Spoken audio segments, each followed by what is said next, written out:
கர்த்தருடைய பரிசுத்த நாமத்துக்கு மகிமை உண்டாகட்டும். ஆண்டவரும் உலக இரட்சகருமாகிய இயேசு கிறிஸ்துவின் இன்ப நாமத்தில் நான் உங்களை வாழ்த்துகிறேன்.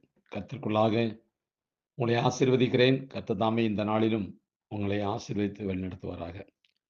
பிரியமானவர்களே, நாம் தினசரி ஒவ்வொரு வசனத்தினுடைய முன்பகுதியோ, பின்பகுதியோ, முழு பகுதியோ நாம் தியானித்து வருகிறோம்.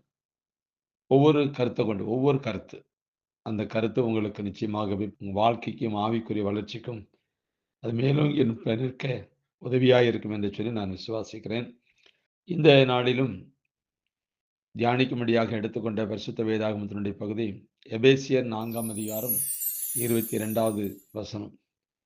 அந்தபடி முந்தின நடக்கைக்குரிய மோசம் போக்கும் இச்சைகளாலே கெட்டுப்போகிற பழைய மனுஷனை நீங்கள் களைந்து போட்டு என்று எழுதப்பட்டிருக்கு. பழைய மனுஷனை நீங்கள் களைந்து போட்டு. தேவனுக்காக ஆபிரகாம் சொந்த ஊரை விட்டு பிரிந்து வந்தான். தேவனுடைய சித்தம் என்னதென்று வெளிப்பட்ட போது தன்னுடைய மறுமனையாட்டியையும் அவளுக்கு பிறந்த பிள்ளையையும் பிரிவதற்கு தன்னை ஆயத்தப்படுத்தினான். ஒரு நாள் தேவன் கட்டளையிட்டார் என்ற ஒரே காரணத்திற்காக தன்னுடைய ஒரே மகனை கூட பலியிட தயாரானான். ஆக விசுவாசிகளின் தகப்பனாகிய ஆபிரகாம் தேவனுக்காக இது போன்ற பல முக்கியமான காரியங்களை பிரித்துவிட பக்குவப்பட்ட ஒரு மனிதனாக அவன் இருந்தான். ஆனால் இவைகள் மட்டுமே ஆபிரகாமின் விசுவாசத்தையும் தேவ பக்தியும் வெளிப்படுத்தும் அடையாளங்கள் அல்ல. அவன் தன்னுடைய மனநிலையிலும் பல காரியங்களை பிரித்துவிட்ட ஒரு மனிதனாக இருந்தான். சில விசுவாசம் சார்ந்த செயல்களால் மட்டுமல்ல, தேவனுக்கேற்ற குணநிலையுடைய ஒரு வாழ்க்கையிலும் அவன் தன் விசுவாசத்தை வெளிப்படுத்தினான். எப்பொழுது நம்முடைய வாழ்க்கையில தேவ சித்தத்துக்கு நம்மை ஒப்பு கொடுக்கிறோமோ, தேவன் நம்ம அழைத்த நோக்கத்தை புரிந்து கொள்கிறோமோ, அப்போது நம்முடைய வாழ்க்கையில் வெளியரங்கமான தோற்றங்களில் இருக்கும் கிரியைகளாக இருந்தாலும் சரி, அல்லது அந்தரங்கமாக இருக்கிற மனநிலைமை அல்லது சுபாவ வடிவத்தில் பழைய மனுஷன் நமக்குள்ள வாசம் பண்ணாலும் சரி, கிறிஸ்துக்குள் ஒரு மனிதன் வரும்போது அது எல்லாமே மாறணும். அதுக்கு தான் இந்த லெந்து நாட்கள் ஆசரிக்கிறார்கள். ஆனால் மாற்றத்தை காண முடியல. ஆனால் இந்த ஆபிரகாம் இடத்துல மாற்றம் இருந்தது. அதனால தான் அவனுக்கு விசுவாசத்தின் தகப்பன் என்று பெயரிட்டார்கள். பரிசுத்த வேதாகமும் விசுவாசத்தின் தகப்பன் சொல்லப்படுது. விசுவாசத்தினால வராத யாவும் பாவம். எப்போது நான் ஆண்டவராக இயேசு கிறிஸ்து விசுவாசித்து விட்டேனோ, அப்பொழுதே என்னுடைய வாழ்க்கையில பல மாற்றங்களை கொண்டு வர வேண்டும் என்று பரிசுத்த வேதாகமும் நமக்கு வற்புறுத்துகிறது. வேதம் என்ன சொல்கிறதோ அதுக்கு நாம் கீழ்ப்படிவது அவசியம். ஆபிரகாமுடைய வாழ்க்கையில் அப்படிதான். லோத்துவோடு ஏற்பட்ட பிரச்சனையில் அவனுடைய தாழ்மையையும் விட்டு கொடுக்கும் பண்பையும் நாம் பார்க்கின்றோம்.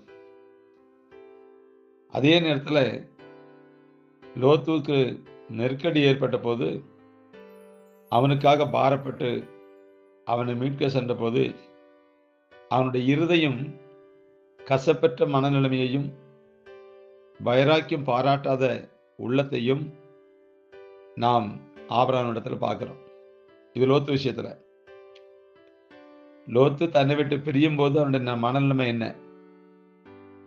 பிரிந்து லோத்து போன பின்பு லோத்து நெருக்கத்தில் மத்தியில் இருந்த காலத்தில் அவன் செய்த காரியம் என்ன?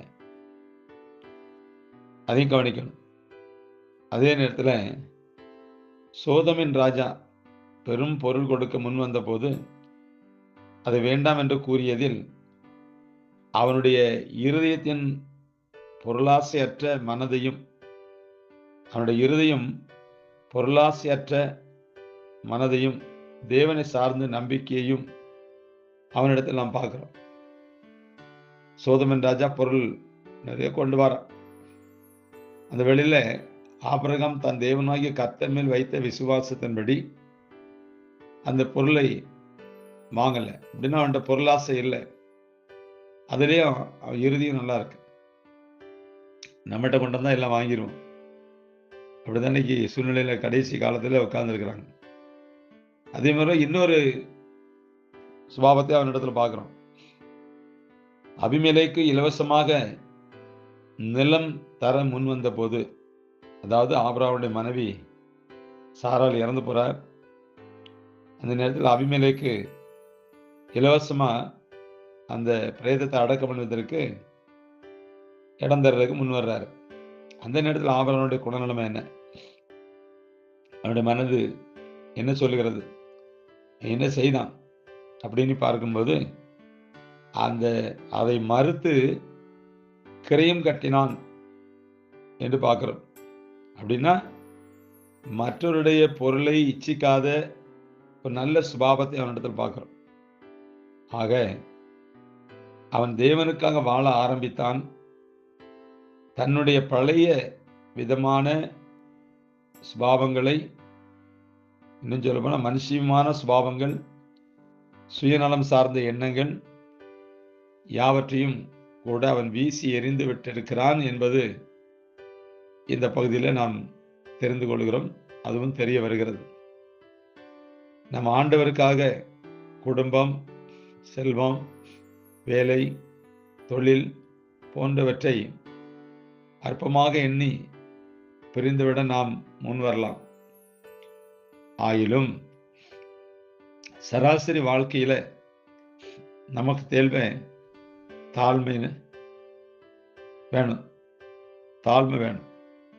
அது இப்படி சொல்லலாம், தாழ்மையின்மை, வைராக்கியம், வெறுப்பு, விரோதம், சுய கௌரவம், பெருமை, பிறர் நலம் தேடாமை, புறங்கூறுதல் போன்ற தவறான குணங்களோடு வாழாதபடி, அது உண்மையான அர்ப்பணிப்பு அவனுடைய வாழ்க்கையில இருந்ததுனால இந்த விதமான சுபாவங்கள் அவனிடத்துல இல்லை. அது சரியான அர்ப்பணிப்பு. தேவன் அழைத்த அழைப்புல, சரியான அழைப்புல அவன் நிற்கிறான். அதாவது என்ன சொல்ல வருது இந்த வசனம், பழைய மனுஷனை நீங்கள் களைந்து போட்டு அப்படின்னு சொல்லும்போது, கிறிஸ்துக்குள் எப்போ நாம உள்ள வந்துட்டோமோ, எப்போ நாம் அழைக்கப்பட்டுட்டோமோ, எப்போ கிறிஸ்துவின் ரத்தத்தினால நாம் கழுவப்பட்டு விட்டோமோ, இதற்கு பின்பாக பழைய மனுஷனுடைய செயல்பாடுகள் நம்ம இடத்துல இருக்கக்கூடாது. இப்போ புதிய மனுஷனாக செயல்படக்கூடிய தேவனுடைய திவ்ய சுபாவத்துக்கு பங்குள்ளவர்களாக நாம் அவருடைய பிள்ளைகள் என்பதை வெளிப்படுத்தும்படியாக இந்த நல்ல சுபாவங்களோடு நாம் வாழ வேண்டும் என்று ஆபிரகாமை கர்த்தருடைய ஆவியானவர் முன்ன கொண்டு வருகிறார். இயேசு இந்த உலகத்தில் இருந்த நாட்கள்ல அவரும் அப்படித்தான் இருந்தார். அவர் போன பின்பு, பரிசுத்த ஆவியானவர் வந்த பின்பு அப்போஸ்தலர்களும் இப்படி இருந்தார்கள். தங்களுடைய வாழ்க்கையில முற்றிலும் தேவனை சார்ந்து, தேவனை தரித்து கொண்டு, கிறிஸ்துவுக்காக வாழ்ந்து, இந்த உலகத்துல எல்லாருக்கும் முன்பாக நற்சாட்சியோட அவர்கள் வாழ்ந்து சுவிசேஷத்தை அறிவித்து சபையை கட்டி ஆத்மாக்களை சபையில சேர்த்து அவர்களுக்கு முன்மாதிரியாக தேவனுக்கு முன்பாக அவர்கள் சரியாக இருந்தார் என்று வேதத்தில் பார்க்கிறோம். நாமும் அப்படி இருக்க வேண்டும். அடுத்தவங்க பொருளை இச்சிக்க கூடாது. அடுத்தவங்க பொருள் மேல அடுத்தவங்க மேல வெறுப்பு வைக்கக்கூடாது. அடுத்தவங்க மேல அன்பு வைக்கணும். கால சூழ்நிலையில் பிரியக்கூடிய சூழ்நிலை வந்தாலும் அடுத்த ஒரு காலம் வரும்போது சேர்ந்து வாழணும். இப்படிலாம் பரிசுத்த வேதாகமம் நமக்கு கற்றுத்தருகிறது. அதனால் பிரியமானவர்களே, இந்த 40 நாள் லெந்து நாட்கள்ல ஆசரிக்கிற எல்லாவற்றையும் நாம் பழைய மனுஷனை கலைந்து போட்டிருந்தால், இப்படி வருஷம் 40 நாள் நமக்கு அவசியம் இல்லை. ஒரு வருஷத்துல ஒரு 5 காரியங்களையாவது நாம் விட்டிருந்தால், இன்னைக்கு நம்ம எத்தனையோ பழைய மனுஷனுடைய கிரியைகளை அழித்து கிறிஸ்துவனுடைய ஜீவனை வெளிப்படுத்துகிற விதமாக நாம் காணப்படுவோம். அது இல்லை. அதனால பழைய மனுஷன் நமக்குள்ள தான் இருக்கிறான். அந்த பழைய மனுஷனுடைய கிரியைகள் நமக்குள்ள தான் இருக்குது. அது இருந்தால் நிச்சயமாக நாம் விசுவாச பிள்ளை என்கிற நற்சாட்சி பெற முடியாது. விசுவாச தகப்பனாகிய ஆபிரகாமை போல நாம் புதிய ஏற்பாட்டில் வரவும் முடியாது. புதிய ஏற்பாட்டில் ஆபிரகாமுடைய மடியில அந்த லாசர் போய் அமர்ந்திருந்தான் என்று வேதத்தில் வாசிக்கிறோம். அப்படின்னா இன்றைக்கு நமக்கு கிறிஸ்துவனுடைய மடியில நாம் போக முடியாது. சிங்காசனத்துக்கு அடுத்தாப்புல இருக்க முடியாது. அப்படின்னா தேவனுடைய ராஜ்யத்தில் போக முடியாது. தேவனுடைய ராஜ்யத்துக்குள்ள நாம் பிரவேசிக்க வேண்டுமானால் பழைய மனுஷனை களைந்து போட்டுவிட்டு புதிய மனுஷனாக கிறிஸ்துவனுடைய திவ்ய சுபாவத்தோடு நாம் ஜீவிக்க வேண்டும் என்று சொல்லி இந்த வசனமை வலியுறுத்துகிறபடினால் இதன்படி நாம் ஒப்பு கொடுத்து அர்ப்பணித்து வாழ்வோம். கர்த்தர் தாமே உங்களை ஆசீர்வதிப்பாராக. ஆமேன்.